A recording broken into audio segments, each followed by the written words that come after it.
Does that school have an armed guard? I'm not entirely That's sure. why you're stressing. That's a fair point. Why do we protect our banks, our airports, and our sports stadiums with people with guns, but not our schools? I think that that's a fair point, and that... And I'm not discounting, the background check thing, but it's incredible moral perversion.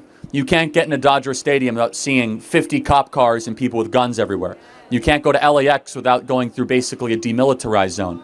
But you could go into a local Long Beach elementary school, and we decide to not protect our kids. So we protect our airplanes and our sports teams, but we don't protect our own children. And so you care about protecting children. I think that we should basically lock down these schools. People say, oh, I don't want our schools to be militarized. Well, then you don't want to protect our kids? You don't think you want your money to be protected at your bank?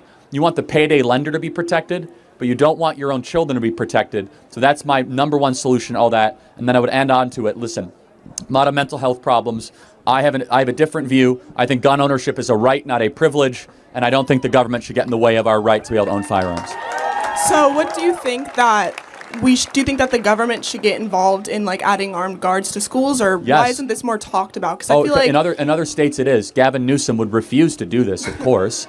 But in other states, after big school shootings, they have police officers parked outside. And in fact, school resource officers with guns have shown to prevent school shootings, limit school shootings, or even intervene before the school shooting happens.